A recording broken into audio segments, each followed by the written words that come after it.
Doctor care homeopathy అన్ని బ్రాంచ్ల్లో free consultation మరియు 25% అన్ని మందులపైన గొప్ప డిస్కౌంట్. కష్టపడ్డా అని చెప్పి మా మల్లారెడ్డి గారు గెలిచేశారు ఈ రోజు. ఎట్లా ఉండబోతోంది ఆయన పార్టీ? ఇద్దరు గెలిచారు, అల్లులు మామ. ఇక్కడేమో మైనంపల్లి గారు ఓడిపోయారు, కొడుకు గెలిచిన పరిస్థితి. సన్ స్ట్రోక్ అంతే కదా పాపం. ఎలా చూడాలంటారు?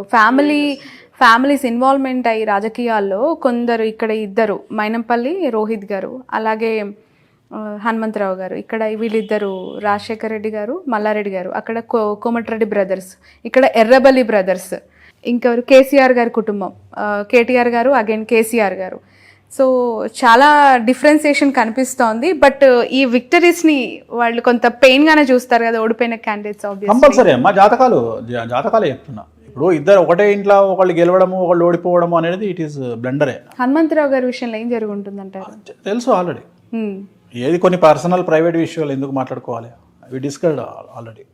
ఓకే, ఆల్రెడీ మాట్లాడుకున్నాం. అది ఎప్పుడో మాట్లాడిన విషయమే. నెల ముందు నామినేషన్ ఐ థింక్ డిసైడ్ అయ్యే ముందే మాట్లాడుకున్నాం కొన్ని విషయాలు.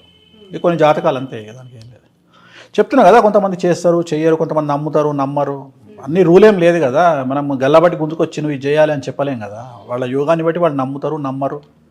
So take decision. ఎవరైతే నిర్ణయం కరెక్ట్గా తీసుకుంటారో వాళ్ళు సక్రమంగా ఉంటారు. డిసిషన్ తీసుకుని వాళ్ళు సఫర్ అవుతారు. తెలుగు రాష్ట్రాల సినారియో తీసుకుంటే 10 ఏళ్ళ అధికారం ఇచ్చిన తర్వాత మళ్ళీ మార్పు కోరుకుంటారు. బట్ గతంలో ఇక్కడ 5 years తర్వాత మార్పిడి మనం చూసాం ఏపీలో. నెక్స్ట్ అది మారుతుందా? అదే ట్రెండ్ కొనసాగుతుందంటారా? అట్లా ఏముండదు. ఇప్పుడు ఆ సిస్టమ్ ఏం లేదు. ఇప్పుడు 3 సార్లు కంటిన్యూగా ముఖ్యమంత్రి అయ్యి నేను అదే చెప్పినా కదా, ఆ బ్రేక్ జగన్మోహన్ రెడ్డి తీసుకోవచ్చు. అంటే 3వ ముఖ్యమంత్రి కూడా కావచ్చు జగన్. బట్ ఇక్కడ అట్లానే అనుకున్నారు. బట్ ఇక్కడ కాదు, ఇక్కడ నేను చెప్పినా కదా, ఇక్కడ ట్రెండ్ అనేది మన జాతకం అర్థమైపోతుంది. ఆ యోగం బలంగా ఉండాలి, బలంగా ఉండాలి. దానికి చాలా పెద్ద లెక్కలు ఉంటాయి. అసలు సంవత్సరం కింద మనం ప్రిడిక్ట్ చేసినాం కాంగ్రెస్ పార్టీ పుంజుకుంటుందని. అసలు నెల వరకు రేవంత్ రెడ్డికి అది నమ్మకం లేదు. నేను నెల వరకు ఇంత స్ట్రాంగ్ ఉంది కాంగ్రెస్ పార్టీ అని ఈవెన్ కేసీఆర్ కానీ రేవంత్ రెడ్డి కానీ ఎవరికి తెలియదు. నేను సంవత్సరాన్ని మొత్తుకుంటున్నా కాంగ్రెస్ పుంజుకుంది అని ఎవరు నమ్మలేను అన్నమాట. రాజమౌళి గారి విషయంలో తనతో సినిమా తీసిన ప్రతి హీరో ఒక సెన్సేషన్ హీరో అయిపోతారు. బట్ నెక్స్ట్ డిజాస్టర్గా మిగిలిపోతుంది. అంతే, ఆయనకు పనికి వస్తుంది, వీళ్ళకి ఏముండదు. ఆయన జాతకం, రాజమౌళి జాతకంలో లగ్నంలో బుధుడు ఉన్నాడు. లగ్నంలో బుధుడు ఉంటే 10 పైసలు తీస్తే 100 రూపాయలు కనిపిస్తుంది బయట మార్కెట్లో. ఓకే, అంతే, దానికి ఎవడేం చేయలేడు. ఆయన ఏ సినిమా తీసినా గొప్పగానే కనిపిస్తుంది. ఆయన జాతకం అది, అక్కడ ఏముండదు. రైట్. సమంత గారి హెల్త్ ఇష్యూస్ అని సెట్ అయినట్టేనా గురూజీ? It is very private. ఇక ఇప్పుడు ఆల్రెడీ బాగాలేదు కాబట్టి ఆ discussion. Okay. Sreeleela Sai Pallavi out. శ్రీలీలకు 2027 దాకా తిరుగులేదు. నెక్స్ట్ 30 సినిమాలు ఆమె. గీతా గోవిందం హీరోయిన్ ఉంది కదా, రష్మిక మండన, మీరు ఆమెకు పూజలు కూడా చేయించారు గతంలో. పెద్ద గొప్పగా ఏం లేదు, డౌన్ఫాల్ స్టార్ట్ అయింది. ఓకే, అంటే ఈ హీరోయిన్స్ యొక్క గ్రోత్ ఎన్ని ఇయర్స్ ఉంటుందంటారు? చాలా రోజులు ఉంటుందమ్మా. నయనతార లాంటి వాళ్ళు లేరా 20 సంవత్సరాలు కంటిన్యూ చేసుకున్న వాళ్ళు? కాజల్ అగర్వాల్ లేదా? ఇప్పుడు కూడా నయనతార ఇప్పుడు టాపే కదా. ఇవాళ కూడా 4.5 కోట్లు తీసుకుంటుంది కదా సినిమాకు. South Indian super star. Okay, ఒక టీవీ యాంకర్గా స్టార్ట్ చేసిన లైఫ్ ఇవాళ ఎక్కడుంది? అమ్మాయి నెంబర్ 1 పొజిషన్లో ఉంది సౌత్ ఇండియాలో, హైయెస్ట్ పెయిడ్ హీరోయిన్. అంతే, జాతకం. లగ్నంలో శుక్రుడు మంచి స్థానంలో ఉంటే ఇంకా తిరుగులేదు వాళ్ళకి. ఇంకా రవి శుక్రుడు ఇంకా తిరుగులేదు. ఇంకా విపరీతమైన పేరు డబ్బులు. జాతకంలో శుక్రుడు వచ్చి ఉండాలి.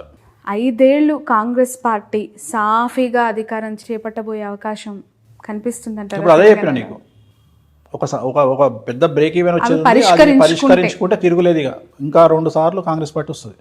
ఈసారి నెక్స్ట్ టర్మ్ వస్తుంది. ఎందుకంటే చాలా మందికి ఒక క్వశ్చన్ ఉంది, రేవంత్ గారిని సీఎం గా యాక్సెప్ట్ చేయని వాళ్ళు చాలా మంది ఉన్నారు. గొడవలు కాంగ్రెస్ పార్టీలో జీర్ణించుకోవట్లేదు, డైజెస్ట్ కావట్లేదు, ఒప్పుకోవట్లేదు, కొర్రీలు పెడతారు. చాలా మంది సీఎం కి సీట్ కోసం ఏం లేదమ్మా. రేవంత్ రెడ్డి జాతకరీత్యా చేసుకోవాల్సినవి చేసుకోవాలి. రేవంత్ రెడ్డి వ్యక్తిగతంగా చేయాల్సింది ఏంటంటే తన మీద తెలుగుదేశం ముద్ర పడనీయకపోతే రేవంత్ రెడ్డి బయటపడ్డట్టే. తెలుగుదేశం ముద్ర పడ్డదంటే మాత్రం బిస్కెట్.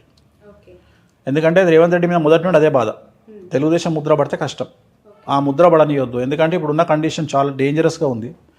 అండ్ రాజకీయంగా కూడా పెద్ద ప్రాబ్లం ఏమి ఉండదు. 2 రాష్ట్రాల సీఎంలు ఒకటే కమ్యూనిటీ ప్లస్ అన్ని రకాలుగా నడుచుకుంటూ వెళ్ళిపోతే యంగ్. బట్ మీరు సిమిలారిటీస్ అబ్జర్వ్ చేశారా? ములాయం సింగ్ యాదవ్, లాలూ ప్రసాద్ యాదవ్, జగన్మోహన్ రెడ్డి, రేవంత్ రెడ్డి.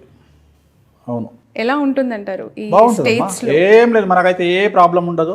హ్యాపీగా అన్నదమ్ముల్లాగా కలిసి ఉంటారు, అన్నదమ్ముల్లాగా నడుస్తుంది. Very happy, cool going. ఈ ఆంధ్రప్రదేశ్ తెలంగాణ మధ్యన ఏం విభేదాలు రావు, పొరపక్షాలు రావు.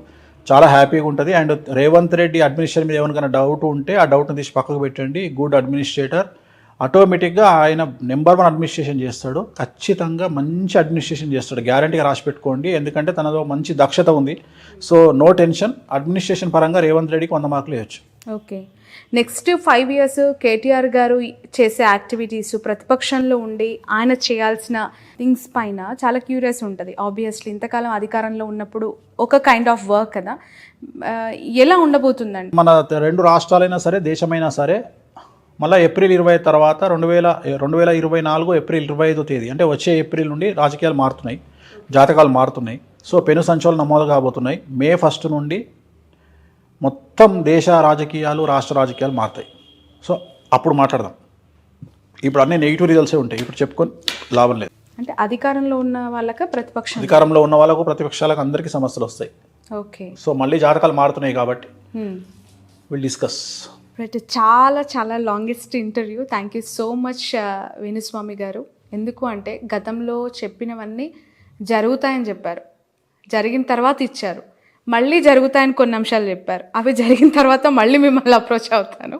బట్ ఇందాక మాట్లాడుతూ ఒకటి అన్నారు మీరు, చిన్న చిన్న సమస్యలకు నా దగ్గర రావద్దు, పెద్ద సమస్యలకి అని. బట్ ప్రతి చిన్న కుటుంబాలకి వచ్చే చిన్న సమస్యనే చాలా పెద్దగా కనిపిస్తూ ఉంటుంది.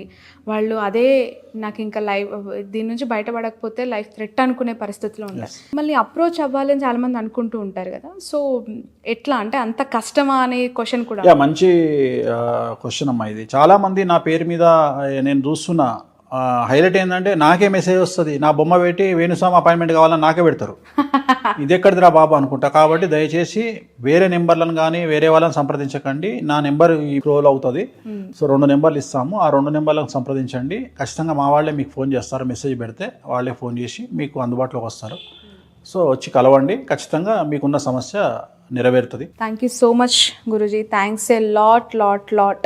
మీ వాల్యుబుల్ టైంని మాకు ఇచ్చినందుకు, అనేక అంశాల మీద మీ అభిప్రాయం తెలియజేసినందుకు thanks a lot. Om Namo Venkatesaya. So ఇది వేణుస్వామి గారితో స్పెషల్ ఇంటర్వ్యూ. దాదాపు చాలా నెలల తర్వాత ఇచ్చిన ఇంటర్వ్యూ. 2 తెలుగు రాష్ట్రాలకి సంబంధించి రాజకీయాలపై, సినిమాపై, వ్యక్తిగతంగా ఎంతో మందికి సంబంధించిన మంచి చెడులు ప్రస్తావించి చేసిన ఇంటర్వ్యూ. దీన్ని ప్రత్యేకంగా టార్గెట్ చేయాల్సిన ఉద్దేశం కాదు, చేసే పర్సెప్షన్ కూడా కాదు. 2 తెలుగు రాష్ట్రాల్లో ఉన్న ప్రముఖులకి సంబంధించి ఎలాంటి అంశాలు రాబోయే రోజుల్లో ఉండబోతూ ఉన్నాయి, న్యూస్ మేకర్స్గా, న్యూస్ ఫిగర్స్గా చరిష్మా ఉన్న లీడర్స్ ఎదుర్కోబోయే సంఘటనలు ఏంటి, ఆ సందర్భాలు ఏ విధంగా ఉండబోతున్నాయని చర్చించిన ఒక ఇంటర్వ్యూ మాత్రమే. ఎందుకు అంటే ఇక్కడ అధికారం మారింది, బీఆర్ఎస్ పార్టీ ప్రతిపక్షంలో కూర్చోబోతోంది, కాంగ్రెస్ పార్టీ అధికారంలోకి వచ్చింది. రాష్ట్రం ఖచ్చితంగా సుభిక్షంగా ఉండాలనుకుంటాం, ప్రతి లీడర్ రాష్ట్రానికి మంచి చేయాలి అనుకుంటారు. కానీ వాళ్ళ వల్ల జరిగే, వాళ్ళకు వచ్చే ఇబ్బందులు ఏంటి, ఎలా ఉండబోతుంది అనేది తెలుసుకోవాలని ప్రతి ఒక్కరు కోరుకుంటారు. అది చెప్పే ఉద్దేశం తప్ప మరొకటి లేదు. That's all for now. ఈ ఇంటర్వ్యూ ఎక్కడ ఏం చెప్పినా వేణుస్వామికి సంబంధించి ఫుల్ ఇంటర్వ్యూ చూడాలి అంటే మాత్రం క్యూబ్ టీవీ నెట్వర్క్లో మీరు చూడొచ్చు.